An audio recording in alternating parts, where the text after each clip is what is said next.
What's going on, guys? Welcome back to my channel. It's HelpinOSRS today. Today we're going to be doing something different. Something we've never done on my channel before. Today we'll be interviewing a large real-world trader. In definition, the user who shall remain unnamed is a participant of selling or buying of gold. And even power leveling questing. I don't think he does selling and buying accounts, but that is what a real-world trader in Runescape is. So the purpose of this video is to educate normal players. That is the other side of Runescape, and the good parts and the bad parts on this game that we don't really see because we're normal players. We don't really care what other people do. Now for this video, I would like to give a disclaimer that this video had no purpose or usage or advertisement of real-world trading, gambling, and anything related to the black market of RuneScape. To start this off, this user is a friend of mine for over 2 years, so I know him well and I know what he does, but do I care? No. It's what he does, and I do not care if he does that because he's still my friend. I will, however, not explain how I met him. That story is for a different time and a different place. Whoever you want to hear this about, I don't think you really would, but before I started to do YouTube part-time, if we hit like 20 likes or something significant, I'll put a video together. But without further ado, let me introduce A. So A, how did you start real-world trading? What was the beginning? Obviously for me myself, I've been playing RuneScape since around 2002, 2003. Uh-huh. So you can imagine it's many years now. Back in the day when I was, say, a teenager, back in them days, we used to go to a internet cafe back in our main town centre, and there was people that used to say, used to do the 10k 4GP, so it looked sort of like a mill, scam and things like that back when GP was different looking. Yeah. And basically what you would get was all the younger kids who wanted to play RuneScape and all that kind of stuff, and you know, get into all the cool kids club, so to speak. When they come in, like, oh yeah, you know, I've got a new phone here, or I've got a Rolex, or anything, literally. Yeah. They could get this gold. Not saying I was personally involved in that. I wasn't. I was just one of those kids who used to sit there, mind my own business, sit in the corner fishing, or wood cutting, or maybe doing the odd quest. Yeah. And in the end, I started knowing a lot of these people, and back then, obviously, gold was, I believe, was about £5. So you can imagine it was extremely expensive compared to what it is right now. Yeah.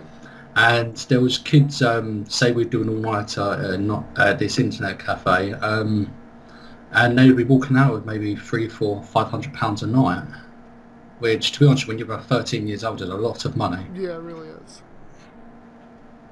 One of my friends who I went to school with started getting into it as well. So when it came down to that, it was like, well, you know what you're doing, don't you, kind of thing. And he was like, yeah, you know, I fucking make this, I make that. And I was like, oh, okay, cool. And around that time, botting was also extremely popular as well. Yeah. So although obviously botting is a lot more bannable now, back then it was more relaxed. Yeah.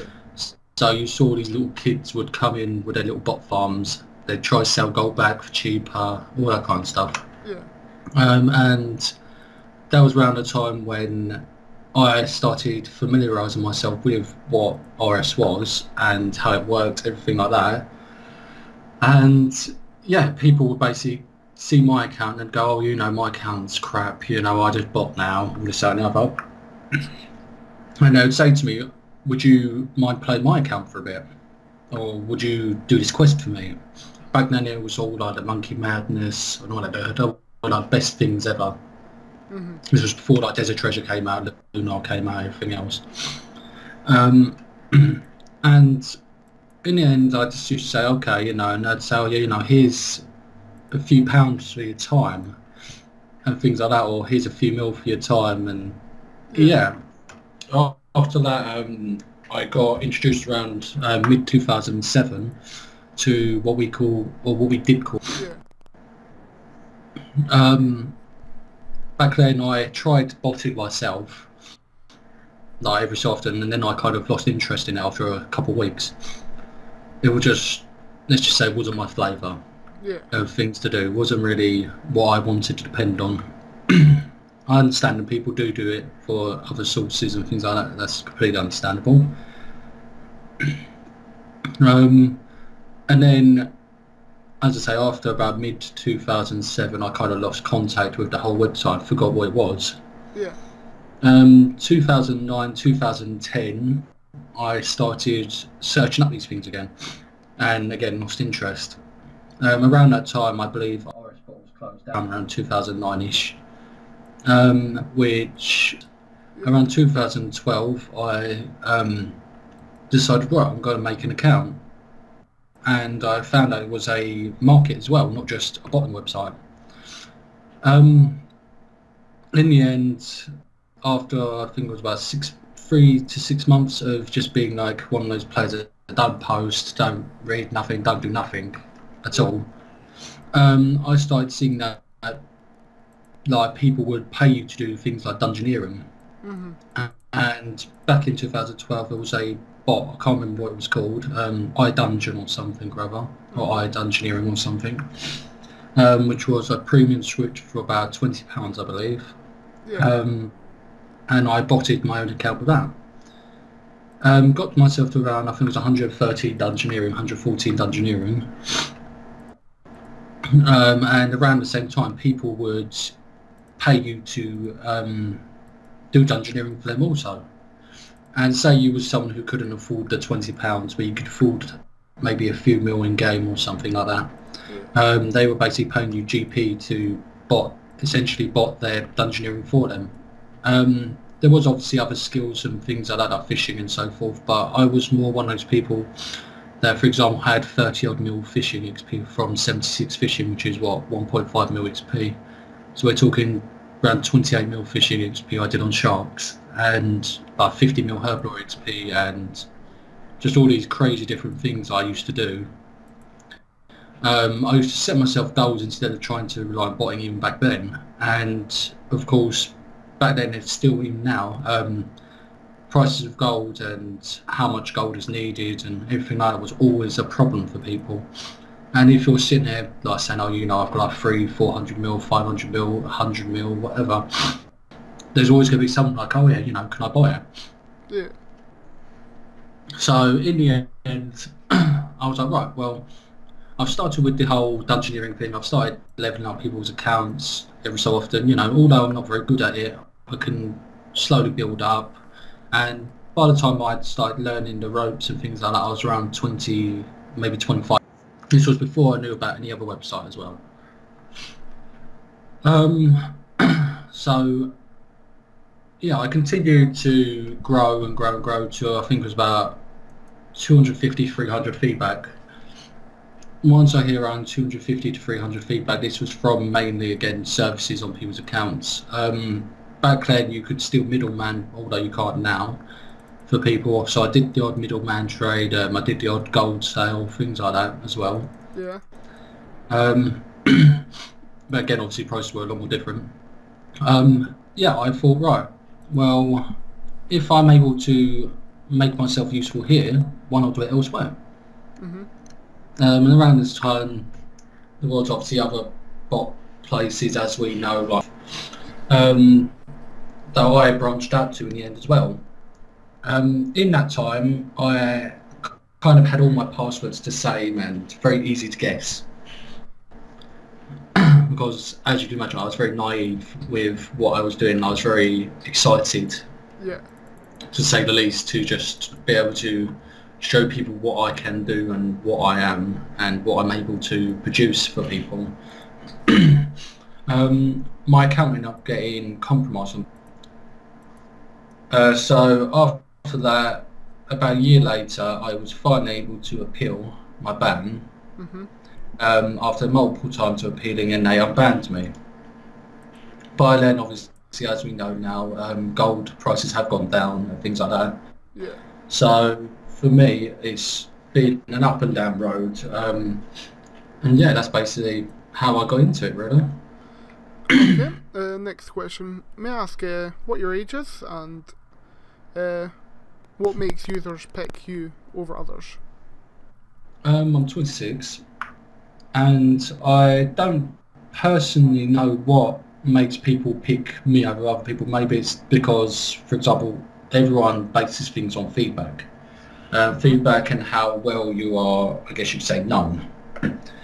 Where I'm someone who has been on, say, for example, from 2012, obviously I've had my name out there in the end after, say, a year or so of doing these services and things like that.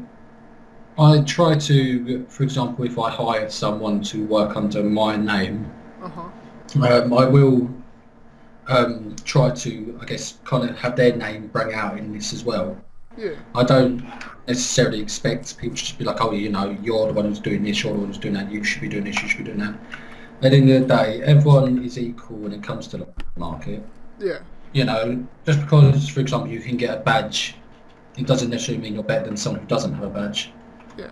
And that's the way I've seen it for about, I guess about 2 years now. And obviously you know me personally as well. You know how much I try to thrive off of getting somewhere. Yeah.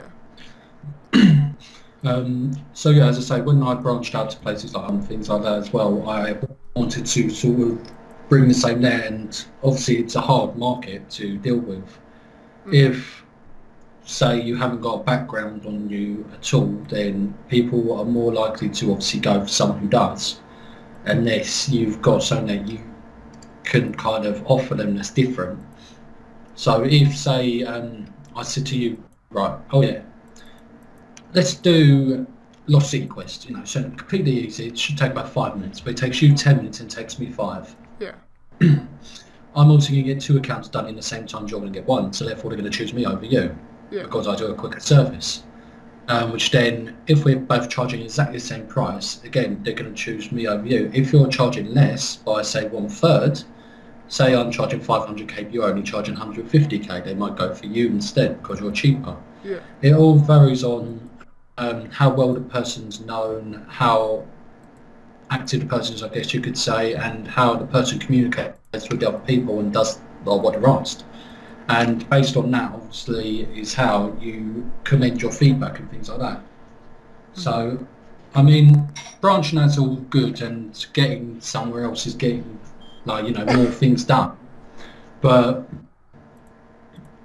at the same time, it's extremely stressful, and obviously, like, you need to understand that not everyone is going to be the same as you, and you're not going to necessarily be top of the leaderboard at any game to begin with. You know, obviously everything takes patience, everything takes a good amount of time to do, and depending how long you're willing to do that is, of course, on you. A lot of people, as we know, obviously scam people and things like that, which has never been something that I would personally like to do. I have obviously been a victim of it a few times, as well as I mentioned previously, the compromising, but you know, that's life. You move on from things and you build yourself up again and become a better character. Okay. Do you do any other real world trading besides services? No. I have recently started, obviously about a week ago, 2 weeks ago, started working for a gold website now as well. But before that, no, not really. I've worked with a few different gold websites, which obviously I will not mention the names of them for advertising purposes, but other than sort of relating to how gold is fluctuating in and out of the game, no, nothing else based other than that. Do you have another job outside of real world trading, or is this your main source of income? I do have another job, yes. I work full-time for a private computer company that builds computers, ships computers around the world and things. I deal more with the stock end of things, so I'm like at a warehouse and things like that, whilst obviously other people might be more familiar to, say, a shop job. Right.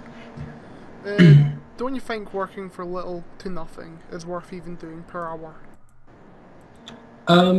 Yeah, it can be, but for some people, obviously, this is a full-time job. Like, you will see people that spend maybe 12, 13, 14, 16 hours a day on doing services and trying to make as much as they can accumulate in that time. But again, with regards to that, they are much younger than, say, myself and several others.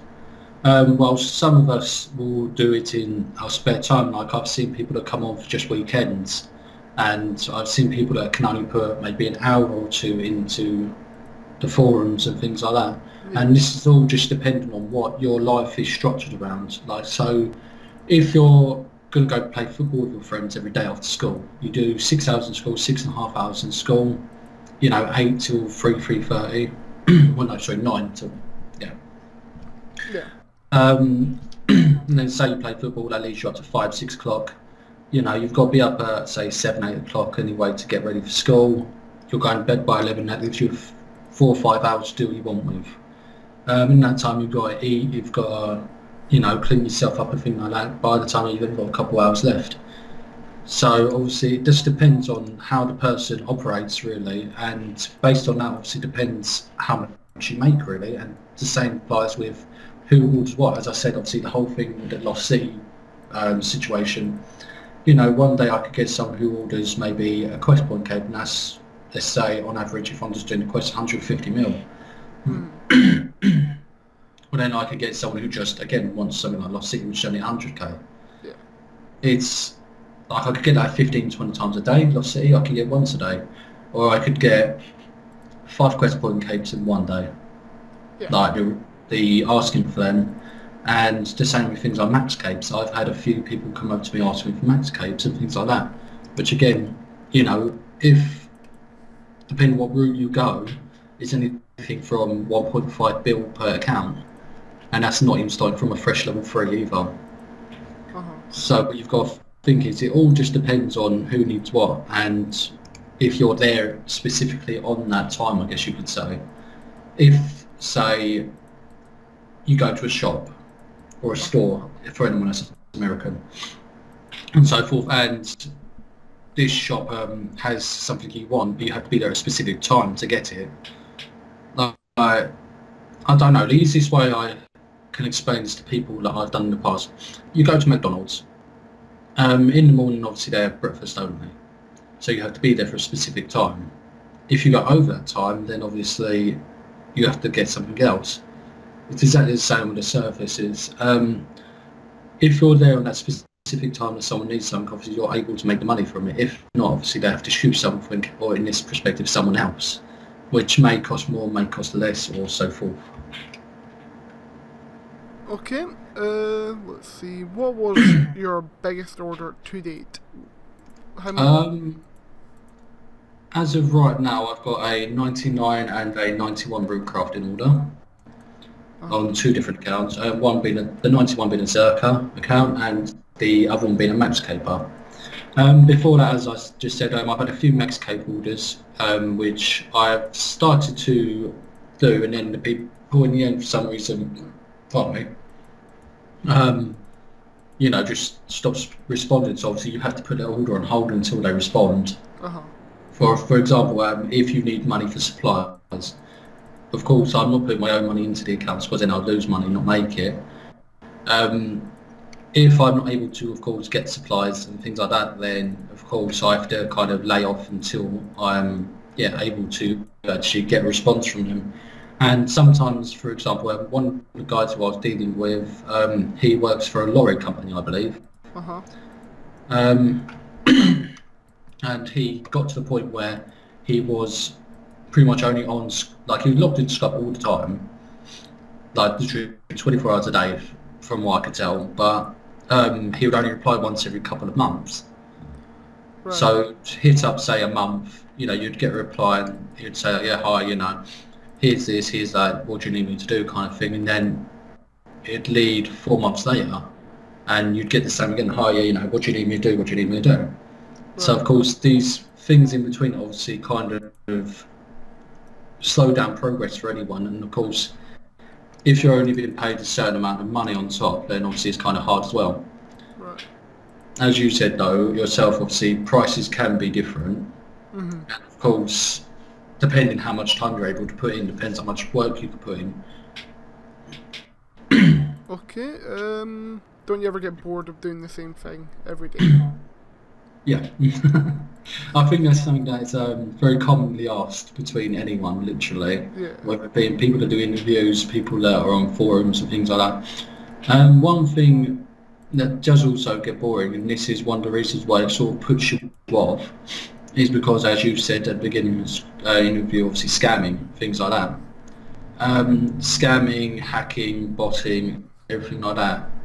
The game is meant to be a challenge. If you play a game, it's because you enjoy what you're trying to accomplish. In this case, obviously, we try to, I don't know, say you want to PK 100 people, you set a goal to PK 100 people. In my case, I want to, for example, my personal account, I want to get a max cape, I want to get 200 mil EXP in skills. Yeah. So obviously I will spend time over time doing that. Yeah. Other than that, obviously, as I say, it does get boring, and obviously the same as anything else in the game, it does get boring, always. Right. Have any of the orders you've ever done stood out, like any irregular ones? Yeah, I guess. You get some really nice people you can talk to and deal with, that, you know, are very supportive of what you're trying to accomplish on not just their accounts but other people's accounts and things like that as well. And then there's obviously people that are extremely rude. Yeah. I can understand that everyone is of a different age group and act differently on these things. When you've got people that are obviously disrespecting you and things like that, you're not necessarily going to enjoy it as much. Yeah. And in the day, it's all for a laugh. At the end of it, whether you're making money off it or not, it's all based on a laugh. No, you know, it's the same, no difference to playing a PlayStation, no difference to playing an Xbox, so forth. You enjoy yourself, you enjoy what you're doing, and yeah, when it comes down to it, in the day, if you're not having fun, then you're doing it wrong. If you enjoy grinding things, then grind. If you enjoy killing people in the game, kill people in the game. If you enjoy just collecting things, go collect things, so forth. Okay. What is your personal opinion on the real-world trading community? I do feel that real-world trading has ruined the game. Of course it has, and it is a way for people like botting, like anything else in any other game, to cheat. Yeah. And obviously that's why it's against the rules. With that being said, we wouldn't see some of like the top people that we see these days, and we wouldn't get to know some of the people we know these days as well. Like, for example, I've met quite a few people that are decent people in my eyes, so, you know, very nice people. I don't personally judge what they want to do and what they do. Yeah, obviously you can meet quite a few nice people. They wouldn't hurt a fly, literally, so to speak, but they still involve themselves with stuff such as real-world trading, which, in the day, is going to happen in any game that you play. It doesn't necessarily matter what game you play, what game you don't play, because you're going to see it. You know, you can go into World of Warcraft, you can go into one of the main cities, you'll see people like Chinese gold farms, as we call them, sitting there spamming their websites and the trade chats and that. Yeah, just The like same- the Grand Exchange. Exactly. Whether they're the same people or different companies or whatever, we obviously are not too sure that, for me personally. And it's the same with any other game. You know, I've played many games. I'm talking going back in like, what, 2000, 2001, when like Dark Age of Camelot was a big thing. Obviously World of Warcraft when that first got released. All these different big names that used to be extremely popular, and many other games after them too as well, and before them. And obviously RuneScape being one of them has obviously fluctuated of what needs to be and what doesn't need to be. It's no different to sort of the way, I guess you could say, the Grand Exchange works. If you need something, you're going to either buy it for more or buy it for less, aren't you? Yeah. And in this example, you're not using in-game currency, you're using real-life currency instead. But the goal is exactly the same. You're still getting exactly the same product of what you want, just at a quicker pace. So if you wanted 50 mil and you went onto one of these websites and you bought 50 mil, you could get it within, say, 2 to 5 minutes. Yeah. If you're, say, a low-level account that doesn't know how to make money, but you have like a truck ton of real-life money, Yeah.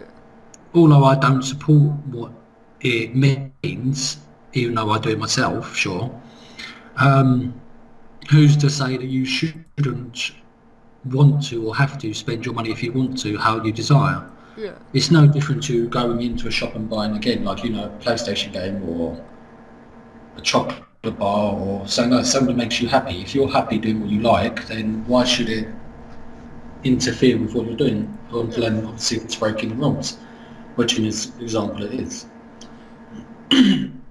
Alright, finally the last question. Have you ever thought to leave it all behind? I have. Several times. What were the main causes of that?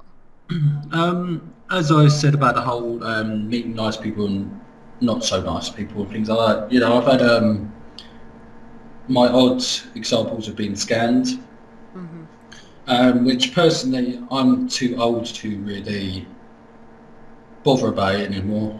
Like, you know, you can't just hold grudges because someone's much younger than you, and sometimes when you hit over a certain age you mature more than others.